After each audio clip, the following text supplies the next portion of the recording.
மூடி ஒரு விசை ஜெபிக்கலாம். பரலோக தேவனே, இந்த அருமையான ஆசீர்வதிக்கப்பட்ட மனமகிழ்ச்சியான உம்முடைய பிறப்பின் கிறிஸ்மஸ் பண்டிகைக்காய் ஸ்தோத்தரிக்கிறோம். இந்த ஆண்டு இந்த நல்ல ஒரு பண்டிகையை காண செய்து எங்களை கொண்டாடும்படிக்கு நீங்கள் பாராட்டின தயவுக்காய் ஸ்தோத்தரிக்கிறோம். ஆவியானவரே, நீர் எங்களோடு இருக்கிறீர் என்பதை நாங்கள் அறிந்திருக்கிறோம். நீர் பிறந்தது எங்களுக்காக, இந்த பூமியில் வந்தது எங்களுக்காக. இந்த பூமியில் நீர் ஆண்டவரே பாலனாய் அவதரித்தது, மனித அவதாரம் எடுத்தது எனக்காக, என்னை வாழ வைக்க, என் மீது அன்பு கூற. அந்த நல்ல ஒரு நாளை நான் கொண்டாடுவதற்கு நாங்கள் கூடி வந்திருக்கிறோம். இந்த வேளையில் நீர் எங்களுக்காக ஏன் பிறந்தீர், எதற்கு பிறந்தீர், அப்படி என்கிற நல்ல வார்த்தையை நாங்கள் கேட்கும்படி எங்களுடைய இருதயங்களையும் செவிகளையும் கர்த்தர் திறந்தருளும். கர்த்தருடைய வார்த்தை எங்களுக்கு வெளிப்படட்டும். ஆசீர்வதியும், ஆசீர்வாதமாய் மாற்றும். இயேசுவின் நாமத்தில் பிதாவே. ஒரு ஆமேன் சொல்லுவோம். ஆமேன், ஆமேன், ஆமேன். வாசிக்கப்பட்ட பகுதிக்கு நேராய் நம்முடைய வேதத்தை நாம் திருப்பிக் கொள்ளலாம். சகரியாவின் புஸ்தகம் 9வது அதிகாரம் 9ஆம் வசனம் முதல் 13வது வசனம் முடிய ஆண்டவராகிய இயேசு கிறிஸ்துவினுடைய பிறப்பை குறித்து நமக்கு தெல்லம் தெளிவமாய் அழகாய் நேர்த்தியாய் சொல்லப்பட்டிருக்கிறது. ஸ்தோத்திரம். சகரியா தீர்க்கதரிசி அழகாய் எழுதி வைத்திருக்கிறார். 9வது வசனத்தை நாம் எல்லோரும் சேர்ந்து இணைந்து நாம் வாசிக்கலாம். 9வது வசனம், சீயோன் குமாரத்தியே மிகவும் கலிகூறு, எருசலேம் குமாரத்தியே கெம்பீரி, இதோ உன் ராஜா உன்னிடத்தில் வருகிறார். அவர் நீதி உள்ளவரும் ரட்சிக்கிறவரும் தாழ்மை உள்ளவரும், கழுதையின் மேலும் கழுதை குட்டியாகிய மரியின் மேலும் ஏறி வருகிறவருமாயிருக்கிறார். ஒரு அல்லேலூயா சொல்லலாமா? அல்லேலூயா, ஆமென், ஸ்தோத்திரம். இந்த கிறிஸ்மஸ் நன்னாளில் இந்த கிறிஸ்மஸ் செய்தியினுடைய தலைப்பு சிறிய தாழ்மையில் பெரிய உயர்வு. சிறிய தாழ்மையில் பெரிய உயர்வு. ஆண்டவராகிய இயேசு கிறிஸ்து அவர் பிறந்தபோது அவருடைய பிறப்பு என்பது மிக எளிமை, மிக எளிமை. ரொம்ப தாழ்மையாக ஆண்டவர் பிறந்தார். தாழ்மையின் ரூபம் எடுத்து பிறந்தார். அவர் பிறக்கும்போது செல்வந்தனா பிறக்கலை. அவர் பிறக்கும்போது பெரிய ஐஸ்வர்யனா காட்டி பிறக்கலை. அவர் பிறக்கும்போது ஒரு பெரிய கோடீஸ்வரனுடைய வீட்டில் பிறக்கவில்லை. அவர் பிறக்கும்போது பெரிய இடத்துல போய் பிறக்கலை. நல்ல ஏசி ரூமில் பிறக்கலை. அங்கே நல்ல பெரிய படித்த டாக்டர் இடத்துல போய் பிறக்கலை. பெரிய ஹாஸ்பிட்டலில் பிறக்கலை. அவர் பிறந்தது சாதாரண ஒரு இடம், மண் தரை, ஒரு மாட்டு கொட்டகை. அவர் பிறந்தது ஒரு எளிமையான ஒரு பிறப்பு, தாழ்மையான ஒரு பிறப்பு. தாழ்மையின் கோலத்தில் அவர் அவர் நமக்காக பிறந்தார். அதனால தான் சிறிய தாழ்மையில் பெரிய உயர்வு. ஆமென். அவருடைய பிறப்பு ரொம்ப ரொம்ப ரொம்ப ரொம்ப simple. Very very very very very simple. ரொம்ப எளிமை, ரொம்ப எளிமை, ரொம்ப எளிமை. அப்போ அவருடைய பிறப்பை நாம் கொஞ்சம் யோசித்து பார்க்கணும். இவ்வளவு பெரிய ஒரு தெய்வம், அவருடைய பிறப்பில் இவ்வளவு தாழ்மை இருக்கிறது, அவருடைய பிறப்பில் இவ்வளவு எளிமை இருக்கிறது, இவ்வளவு சாதாரணம் இருக்கிறது. அப்போது அவ்வளவு பெரிய ஒரு ஆண்டவர் நமக்காக அவர் எளிய ரூபத்தில், எளிய வடிவில், எளிய நிலையில் அவர் பிறந்தார். அப்போது அந்த சிறிய தாழ்மையில் இப்படி வந்தவர், இப்படி வந்தவர், இப்படி வந்தவர். அவர் யாருக்காக வந்தார்? நமக்காக வந்தார். அவர் யாருக்காக வந்தார்? நமக்காக வந்தார். பூமிக்காக வந்தார், மனிதனுக்காக வந்தார், மனுக்குலத்துக்காக வந்தார், இந்த உலகத்துக்காக வந்தார். இப்படி சிறிய தாழ்மையில் நம்ம எல்லாரையும் பெரிய உயர்வுக்குள்ளாய் மாற்றினார். அதுதான் கிறிஸ்மஸ். ஆமென். இதை நம்ம நல்லா புரிந்து கொள்ளணும். இந்த 2025 கிறிஸ்மஸ் செய்தியில் இதை நாங்கள் அறிந்து கொள்ளணும். இப்படி எளிமையாய் வந்த இயேசு, இப்படி தாழ்மையாய் வந்த இயேசு, இவ்வளவு வெரி வெரி வெரி சிம்பிளாய் வந்த இயேசு பிறந்த இயேசு யாருக்காக வந்தார்? நமக்காக வந்தார். நமக்காக வந்து அவர் பெரிய உயர்வை நமக்கு கொடுக்கிறார். சாதாரணமாக வந்துட்டு பெருசை கொடுக்கிறார். சிறியவராக வந்துட்டு நமக்கு பெருசை கொடுக்கிறார். எளிமையாக வந்துட்டு நமக்கு பெருசை கொடுக்கிறார். தாழ்மையாக வந்துட்டு நமக்கு பெருசை கொடுக்கிறார். அவர் வந்தது எல்லாம் எளிமை, அவர் வந்த விதமெல்லாம் தாழ்மை, சாதாரணம், வெரி வெரி சிம்பிள். ஸ்தோத்திரம். அவ்வளவு ஒரு எளிமையாக வந்துட்டு அப்படி வந்த தெய்வம் மனுஷனாகிய நம்மளுடைய வாழ்க்கையில் அவர் செய்கிற காரியம் எல்லாம் பெருசு. இதான் செய்தி. அவர் செய்கிற காரியம் எல்லாம் பெருசு. அவர் செய்கிற காரியம் எல்லாம் பெருசு பெருசு பெருசு பெருசு பெருசுக்கு பெருசு, மிக பெருசு, அதை விட பெருசு. ஸ்தோத்திரம். எவ்வளவோ பெருசு, விவரிக்க முடியாத அளவுக்கு பெருசு, சொல்ல வார்த்தை இல்லாத அளவுக்கு பெருசு, நாம் நினைத்து பார்க்க முடியாத அளவுக்கு பெருசு, கிரகிக்க முடியாத அளவுக்கு பெருசு. அவர் வந்தது எளிமை, அவர் வந்தது சிறிய ஒரு தாழ்மை.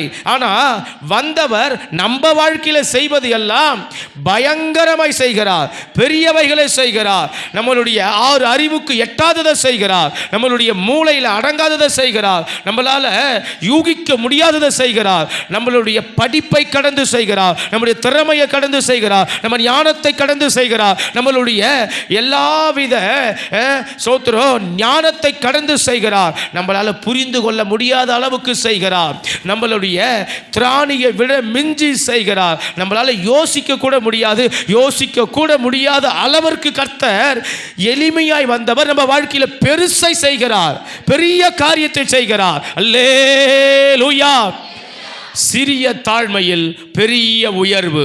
எளிமையா வந்தாரு, சாதாரணமாக வந்தாரு, அவரால் எனக்கு என்ன செய்ய முடியும் அப்படி என்று சொல்லி அவர் வந்த நாட்களில் இருந்தவங்க நினைத்திருக்கலாம், இப்படி ஒரு ராஜா பிறப்பாரா, இப்படி ஒரு மேசியா வருவாரா, நம்மளை ரட்சிக்க வருகிறவர், நம்மளை மீட்க வருகிறவர், அவர் எப்படி வருவார்? அவர் பெரிய ரதத்தில் வருவார், குதிரையில் வருவார், அவர் பெரிய ஆரவாரத்தோடு வருவார், அவர் பயங்கரமான நல்ல மேலதாளத்தோடு தானே வருவார். அப்படி தான் அவர் வாழ்ந்த காலகட்டத்தில் ஜனங்க என்ன பண்ணாங்க? எதிர்பார்த்தாங்க. வேதம் அப்படி தான் சொல்லுகிறது. இஸ்ரவேலை ரட்சிக்கிறவர் எப்படி வருவார்? அவர் பயங்கரமாய் வருவார்.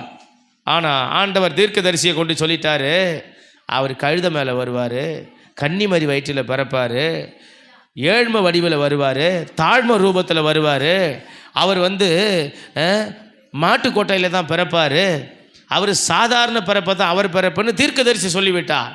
ஆமே. அந்த தீர்க்க தரிசனத்தை அப்படியே ஆண்டவர் நிறைவேற்றும்படி பிறந்தார். ஆமே ஆமே. அப்போ அவங்க ஜனங்க எல்லாரும் எப்படி எதிர்பார்த்தாங்க? நம்மளை ஆளுகை செய்ய வரக்கூடிய ராஜா, நம்மளை மீட்க வரக்கூடிய ராஜா, நம்மளை ரட்சிக்க வரக்கூடிய ராஜா, நம்மளை விடுவிக்க வரக்கூடிய ராஜா எப்படி வருவார்? ஆஹா ஓஹோ அப்படின்னு நல்லா கம்பீரமாக வருவார் அப்படின்னு ஜனங்க நினைத்தாங்க. ஆனால் அவரோ எளிமையானவராக வந்து, தாழ்மையானவராக வந்து, சிறியவராக வந்து, சிம்பிளாக வந்து, அவர் மன்னவராக வராமல் சாதாரண மண் தரையில் பிறக்கிறவராக வந்து அவர் மனிதனுக்கு பெரிய காரியத்தை செய்தார். அல்லேலூயா. இந்த மண் உலகத்துக்கு பெரிய காரியத்தை செய்தார், மானிடனுக்கு பெரிய காரியத்தை செய்தார், மனிதர்களாகிய நமக்கு அவர் பெரிய காரியத்தை செய்தார். அல்லேலூயா. ஆமென் ஆமென் அல்லேலூயா. ஸ்தோத்திரம். அப்பேற்பட்ட தெய்வம் இந்த கிறிஸ்மஸ் நன்னாளில் சிறிய தாழ்மையில் பெரிய உயர்வை கர்த்தர் நமக்கு கொடுப்பார்.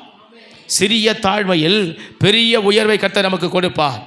இந்த நாளில் இந்த வார்த்தையை நாம் புரிந்து கொள்ள வேண்டும். இப்படி வந்த ஒரு தெய்வம், இப்படி வந்த ஒரு தெய்வம் என் வாழ்க்கையிலும், இப்போ நம்மை ஒப்பிட்டு பார்க்க வேண்டும். என் வாழ்க்கையிலும் அவர் எப்படி சிம்பிளாக இந்த பூமியில் வந்தாரோ அதுபோல் என் வாழ்க்கையும் பல நேரத்தில் பல இடங்களில் ஸ்தோத்திரம் ஒரு தாழ்மையில் தான் இருக்கிறது, ஒரு சாதாரண நிலையில் தான் இருக்கிறது.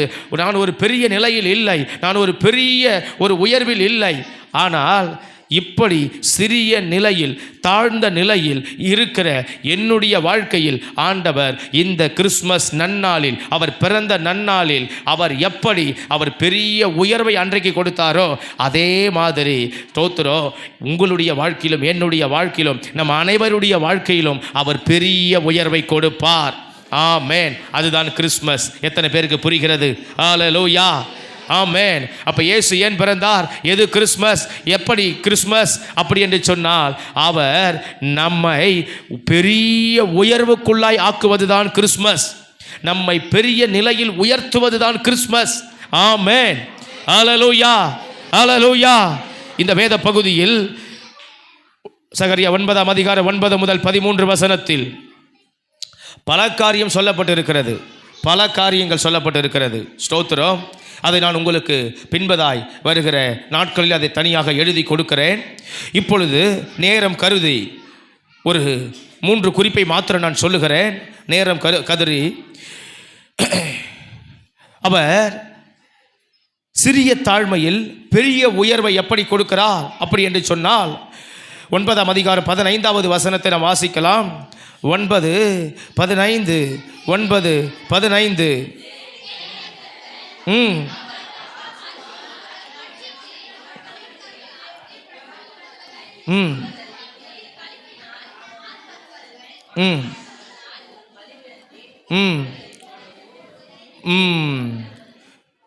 திரும்ப மேற்பகுதியை மாத்திரம் வாசிக்கலாம். 9:15 சேனைகளின் கர்த்தர் அவர்களை காப்பாற்றுவார், அவர்களை காப்பாற்றுவார். ஸ்தோத்திரம்.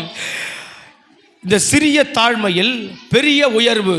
சாதாரணமாய் வந்த ஒரு தெய்வம் ஒரு பெரிய மனுக்குலத்தையே, பெரிய ஒரு தேசத்தையே, பெரிய ஒரு கோத்திரத்தையே, ஸ்தோத்திரம், பெரிய ஒரு நாட்டையே அவர் காப்பாற்றுவார்.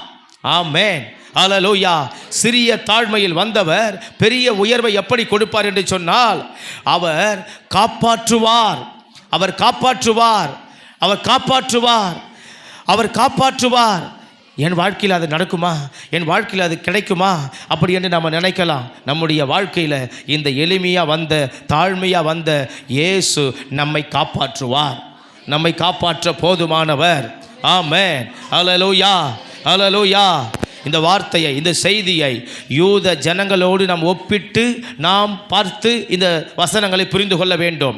அன்றைக்கு பெரிய பெரிய ஸ்தோத்திரம் மகான்கள் வாழ்ந்த காலத்தில், பெரிய பெரிய ராஜாக்கள் வாழ்ந்த காலத்தில் அவர்களை வாழ வைக்கும்படி மீட்க வருகிற ஒரு ராஜா பெரிய அளவில் வருவாங்கன்னு அவங்க எதிர்பார்த்தாங்க. ஆனால் அவங்கள வாழ வைக்க வந்த ராஜா பெரிய அளவில் வரலை, சாதாரண அளவில் வந்து அவங்கள பெரிய அளவில் காப்பாற்றினார். அதான் கிறிஸ்மஸ் செய்தி, அதான் இயேசுவினுடைய பிறப்பு. ஆமென். அதுதான் இந்த சகரியா 9ஆம் அதிகாரத்தில் நமக்கு சொல்லப்பட்டு இருக்கிறது. இன்றைக்கு உங்களுக்கு இந்த செய்தி புரிந்து கொள்ள வேண்டும். நீங்கள் நினைக்கலாம், இந்த சர்ச்சுக்கு போனால் என் வாழ்க்கை எப்படி நல்லா இருக்கும், இந்த ஜபம் பண்ணி என் வாழ்க்கையில் என்ன பெரிய பலனை பார்க்க போகிறேன், இந்த பாஸ்டர் சொல்லி எனக்கு என்ன நடக்க போகுது, இந்த பைபிளில் இருக்கிற வசனம் எனக்கு எங்கே கிடைக்க போகுது, எனக்கு எங்கே நடக்க போகுது, இந்த ஆராதனை பண்ணி நான் என்னத்தை பெற போகிறேன், இந்த முழங்கால் போட்டு நான் என்னத்தை அடைய போகிறேன், இந்த அல்லேலூயா கூட்டத்தில் போய் நான் எதை ஆசீர்வதிக்கப்பட போகிறேன், நான் என்ன நன்மையை பெற போகிறேன், இந்த காணிக்கையை கொடுத்து நான் என்ன பெரிய ஆசீர்வாதம் பெற போகிறேன், இந்த ஊழியத்தை செய்து நான் என்ன ஒரு பெரிய மகிமையை பார்க்க போகிறேன், நான் இவ்வளோ தூரம் அழுது நான் என்ன பெரிய ஒரு ஆசீர்வாதத்தை காண போகிறேன், அப்படி என்று சொல்லி நீங்கள் எல்லாவற்றையும் ரொம்ப சாதாரணமாக நினைக்கலாம். தேவ பிள்ளைகளே, ஆண்டவர் சொல்லுகிறார், நான் உன்னை காப்பாற்றுவேன், நான் உன்னை காப்பாற்றுவேன், நான் உன்னை காப்பாற்றுவேன். எப்படி காப்பாற்றுவேன்? எல்லா இடத்திலும் காப்பாற்றுவேன், எல்லா நிலையிலும் காப்பாற்றுவேன், எல்லா வாழ்வாதாரத்திலும் காப்பாற்றுவேன், எல்லா சூழ்நிலையிலும் காப்பாற்றுவேன். நம்மளோடு இருக்கிற ஆண்டவர் நம்மை காப்பாற்றுகிற கர்த்தர். ஹல்லேலூயா. நமக்கு அவர் போஷித்து காப்பாற்றுவார். நம்மை ஆண்டவர் பாதுகாத்து காப்பாற்றுவார். நம்மை ஆண்டவர் எல்லா சூழ்நிலைக்கும் விடுவித்து காப்பாற்றுவார். ஜெயம் தந்து காப்பாற்றுவார். மேன்மை அடைந்து காப்பாற்றுவார். நம்மளுடைய வேதனையை நீக்கி அவர் காப்பாற்றுவார். அந்த ஜனங்களுடைய வாழ்க்கையில் இருந்த அடிமைத்தனங்களை அவர் மாற்றி அவர் காப்பாற்றுவார். ஆமென். அல்லேலூயா, அல்லேலூயா. அவர் நம்மை காப்பாற்ற பிறந்த ஒரு தெய்வம். ஆமென். இந்த உலகத்தில் நம்மை ஆண்டவர் பெரிய ஒரு ஸ்தோத்திரம் பாதுகாவலரை நம்மோடு கூட இருப்பார். இதுதான் கிறிஸ்மஸ். அவர் பிறந்தபோது அவர் ஜனங்களை அவர் ஸ்தோத்திரம் காப்பாற்றுவார். சேனைகளின் கர்த்தர் அவர்களை காப்பாற்றுவார். இந்த இடத்துல மேலே இருக்கிற 2 வசனத்தை படிக்கும்போது இந்த யூத ஜனங்களை ஆண்டவர் எங்கிருந்து காப்பாற்றுகிறார், எதிலிருந்து காப்பாற்றுகிறார் அப்படி என்று சொன்னால், எதிரிகளிடத்திலிருந்து கர்த்தர் காப்பாற்றுகிறார். எதிரிகளிடத்துடைய அழிவிலிருந்து காப்பாற்றுகிறார். எதிரிகளுடைய யுத்தத்திலிருந்து காப்பாற்றுகிறார். எதிரிகளால் வரக்கூடிய பகைமையிலிருந்து காப்பாற்றுகிறார். இன்றைக்கு நம்மை ஆண்டவர் ஸ்தோத்திரம் பலருடைய பகைமைக்கு தப்புவித்து காப்பாற்றுவார். பலருடைய சூழ்நிலையில் நம்மை ஸ்தோத்திரம் அகப்படாமல் கர்த்தர் நம்மை காப்பாற்றுவார். பலருடைய வார்த்தைகளுக்கு அகப்படாமல் நம்மை காப்பாற்றுவார். அல்லேலூயா. பலருடைய தேவையற்ற பேச்சுகளுக்கு விலக்கி நம்மளை காப்பாற்றுவார். ஸ்தோத்திரம் சொல்லுவோம். எதிரியுடைய பகைமைனா என்ன? போர் என்று அர்த்தம், யுத்தம் என்று அர்த்தம். அப்போ ஆண்டவர் உங்களை தேவையற்ற வாக்குவாதங்களிலிருந்து காப்பாற்றுவார். அல்லேலூயா, ஆமென். தேவையற்ற சண்டைகளிலிருந்து காப்பாற்றுவார். தேவையற்ற ஸ்தோத்திரம் வீண் விவாதங்களிலிருந்து கர்த்தர் உங்களை காப்பாற்றுவார். இது மனுஷனுக்கு ரொம்ப பெரிய பாதுகாப்பு. ஆமென். நம்மளை சுற்றி யார் எந்த நேரம் வாக்குவாதம் பண்ணுவாங்கன்னு தெரியாது. ஆமென். யார் வார்த்தையால் நம்மளை உடைப்பாங்கன்னு தெரியாது. வார்த்தையால் சஞ்சலப்படுத்துவாங்கன்னு தெரியாது. ஒரு மனுஷனுக்கு அடிப்பட்டால் கூட 5 நாள் 10 நாள், ஒரு வாரம், ஒரு மாதத்தில் ஆறி போயிடும். ஆனால் இந்த வார்த்தையில் படக்கூடிய காயம் இருக்குதே, அது மனுஷனை ரொம்ப உடைக்கும். அதனால தான் திருவள்ளுவர் திருக்குறள் இப்படி சொல்லியிருக்கிறார், தீயினால் சுட்ட புண் உள்ளாரும் ஆறாதே நாவினால் சுட்ட வடு. அப்படின்னா என்ன? ஒரு அக்கினினால் படக்கூடிய காயத்துக்கு கூட ஆற்றுவதற்கு ஒரு மருந்து உண்டு. அது ஆறிவிடும். அந்த தழும்பு கூட மறைந்துவிடும் காலப்போக்கில், நாளடைவில். ஆனால் வார்த்தையினால் சுட்டதோ மாறாது, மாற்ற முடியாது. அப்போது ஆண்டவர் நம்மளை காப்பாற்றுவேன்னு சொல்கிறாரு. அல்லேலூயா. எவ்வளோ பெரிய நல்ல தெய்வம். ஆமென், ஆமென். அதனால தான் நம்ம முன்னோர்கள் சொல்லி வைத்தது, ஒரு மனுஷன் கல்லடி பட்டாலும் பட்டுடலாம், ஆனால் சொல்லடினா பண்ணக்கூடாது, படக்கூடாது. ஏன்னா அது அவ்வளவு பெரிய விளைவு இருக்குது, அதில் அவ்வளவு பெரிய பாதிப்பு இருக்குது. அப்போ ஸ்தோத்திரம் ஆண்டவர் சொல்கிறாரு, உன்னை நான் காப்பாற்றுவேன், உன்னை நான் காப்பாற்றுவேன், உன்னை நான் காப்பாற்றுவேன், உன்னை நான் காப்பாற்றுவேன். ஸ்தோத்திரம், உன்னை நான் காப்பாற்றுவேன். மேலே இருக்கிற 14ஆம் வசனத்தினுடைய மேல் பகுதியை வாசித்தோம் என்று சொன்னால், அவர்கள் பட்சத்தில் கர்த்தர் காணப்படுவார். அவர்கள் பட்சத்தில் கர்த்தர் காணப்படுவார். ஏன் காணப்படுவார்? அந்த வசனத்தை திரும்ப நம்ம படித்தோன்னு சொன்னால், கடைசியாக முடிக்கும்போது, தென் திசை சுழல் காற்றுகளோடு நடந்து வருவார். கர்த்தர் காணப்படுவார், கர்த்தர் நடந்து வருவார். ஏன் வருவார் அப்படின்னா, அவர் காப்பாற்ற வருவார். ஆமென், ஆமென். சிறிய தாழ்மையில் பெரிய உயர்வு. ஆமென். அப்போ பெரிய அளவில் கர்த்தர் நம்மளை காப்பாற்றுவார். பெரிய அளவில் கர்த்தர் காப்பாற்றுவார். யாருங்க? இந்த மேசியாவா பிறந்தார் அவரா? இப்போ நம்ம சிந்தையில் எங்கே போயிடணும்?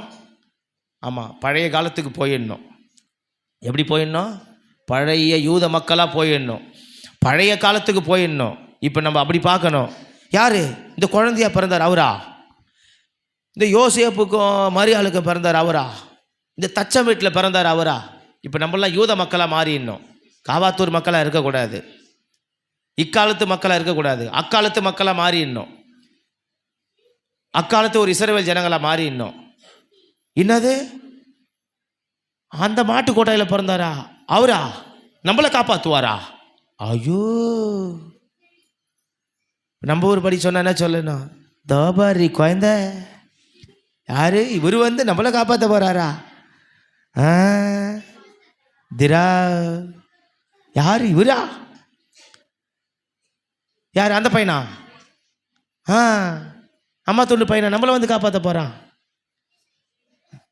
அடிப்போடி வேலை இல்லை உனக்கு, குழப்பத்தவளை என்ன சொல்லிக்கின்னு தெரியுதா பாரு. அந்த பையன் வந்து நம்மளை காப்பாற்றுறதாவது, வேற வேலை இல்லை.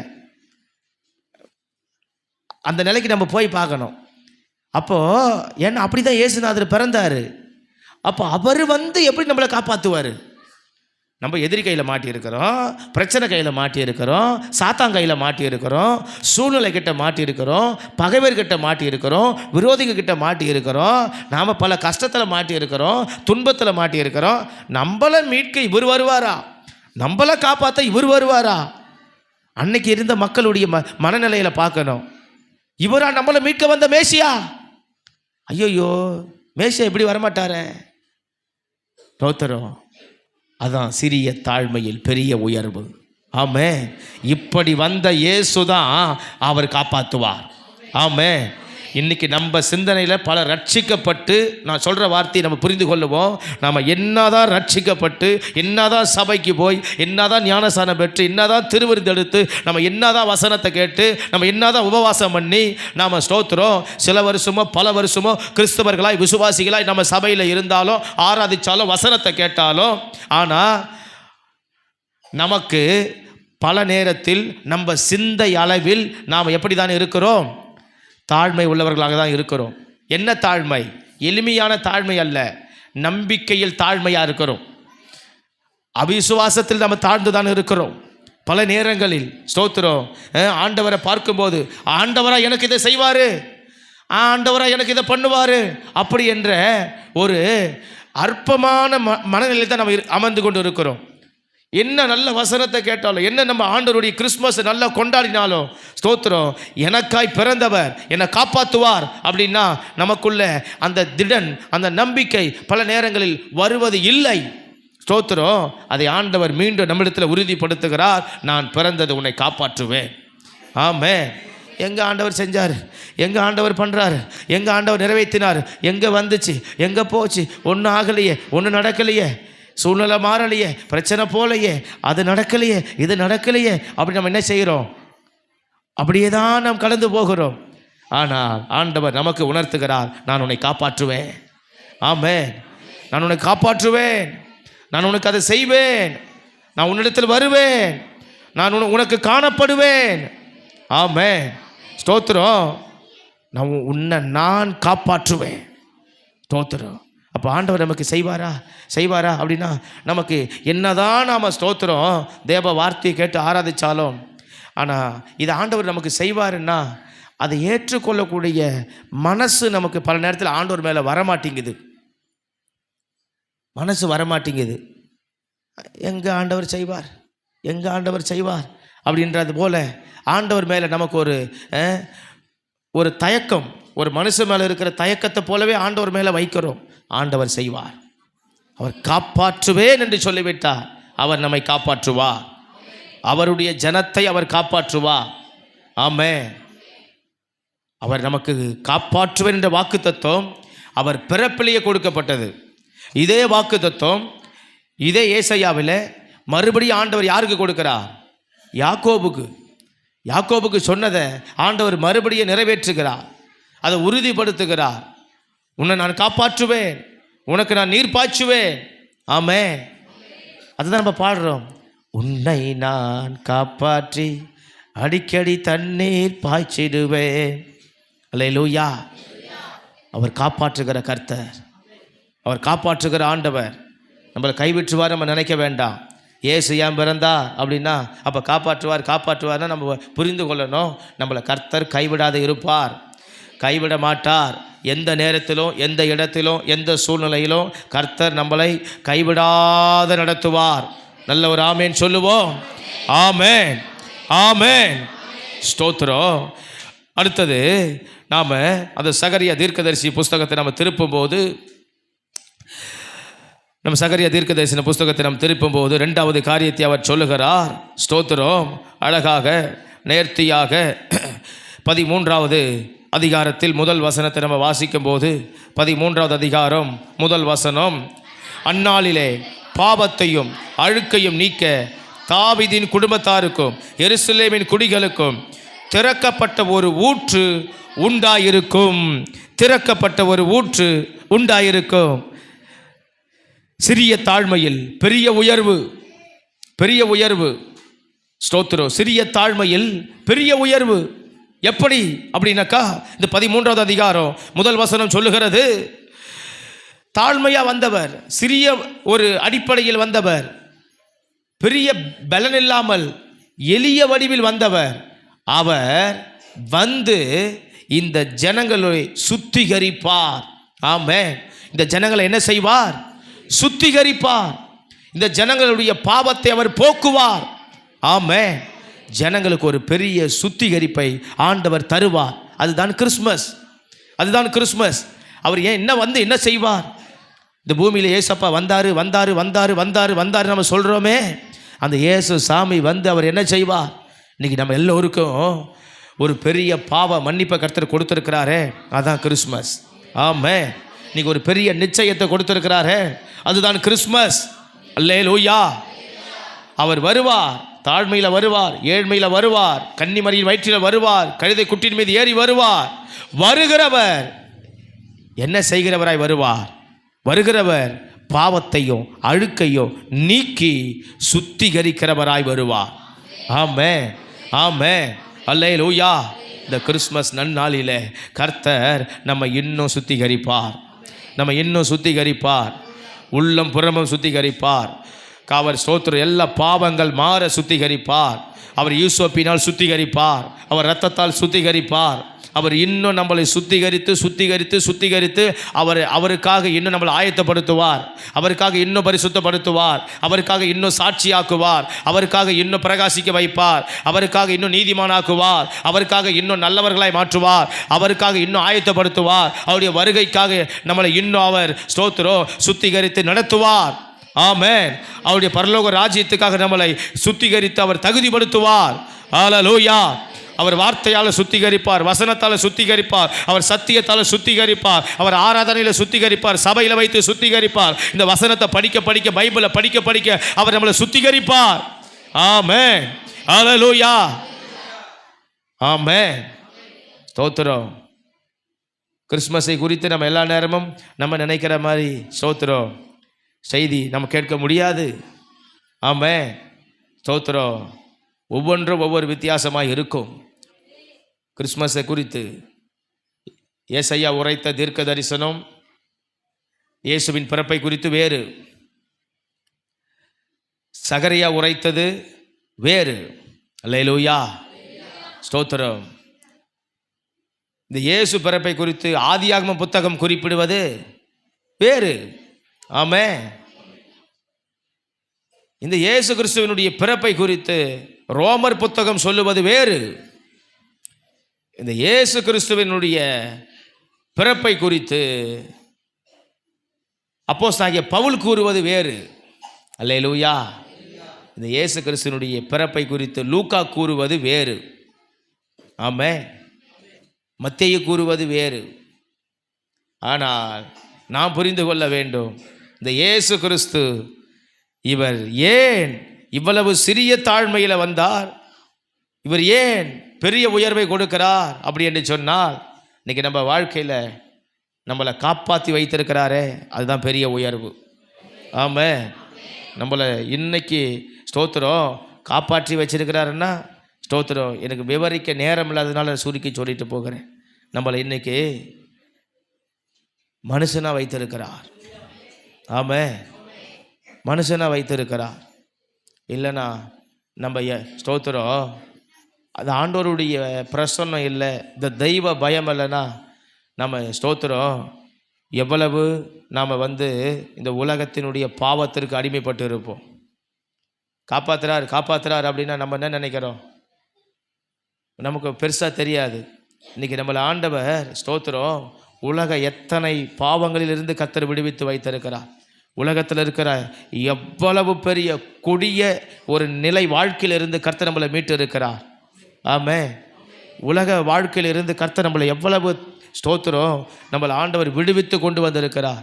இந்த உலகத்து கையில் இருந்தோம், உலகத்து மனுஷங்கிட்ட கையில் இருந்தோம், உலக தீமையில் இருந்தோம், உலக பாவத்தில் இருந்தோம், உலக அசுத்தத்தில் இருந்தோம். கர்த்தர் நம்மளை காப்பாற்றி வச்சிருக்கிறதே பெரிய உயர்வு. ஆமென். அல்லேலூயா. இதை விட என்ன ஒரு பெரிய நமக்கு மேன்மை? ஆமென். இன்னும் நமக்கு புரியலை. அல்லேலூயா. தோத்திரம் அவங்க ரட்சிக்கப்படாதவங்க, இவங்க ரட்சிக்கப்பட்டவங்க. இது பெரிய உயர்வு. அல்லேலூயா. தோத்திரம் அவங்க அப்படிப்பட்ட மோசமானவங்க. இவங்க சபைக்கு போகிறவங்க. பெரிய உயர்வு. அவங்க ஒரு துன்மார்க்கர். வேதம் சொல்லுகிறபடி சபைக்கு போகிறவங்க. பெரிய உயர்வு. அல்லேலூயா. ஸ்தோத்திரம். ஆண்டவர் இப்படி நம்மளை மேன்மைப்படுத்தி வச்சிருக்கிறார், இப்படி நம்ம மேன்மைப்படுத்தி வைத்திருக்கிறார். அல்லேலூயா. அவங்க வாயை திறந்தால் கெட்ட வார்த்தை பேசுவாங்க. ஜெபிக்கிறவங்க. உயர்வை கர்த்தர் கொடுத்து வைத்திருக்கிறா. ஆமென். நமக்கு இன்னும் புரியல. அல்லேலூயா. ஆமென். ரட்சிக்கப்படுறதுக்கு முன்னாடி நம்ம எப்படி இருந்திருப்போம்? ஒரு வியாதியஸ்தன். இப்போ எப்படி ஆண்டவர் சுகமுள்ளவனாக வைத்திருக்கிறா. அல்லேலூயா. ரட்சிக்கப்படுறதுக்கு முன்னாடி எப்படி பேய் பிடிச்சவன், இப்போ எப்படி வைத்திருக்கிறார்? சுகமுள்ளவனை வைத்திருக்கிறார். ரட்சிக்கப்படுறதுக்கு முன்னாடி எப்படி தோத்திரம் வயிற்று வலி, தலைவலி, கால்வலி, பில்லி, சூனியம், மாந்திரிகம், ஏவல், பேய், பிசாசு, போராட்டம், சோத்திரம், மனக்கோளாறு, பணக்கோளாறு, குடும்ப கோளாறு, வீட்டு கோளாறு, பிள்ளைங்க கோளாறு. ஆனால் ரட்சிக்கப்பட்டதுக்கு அப்புறம் எப்படி தோத்திரம்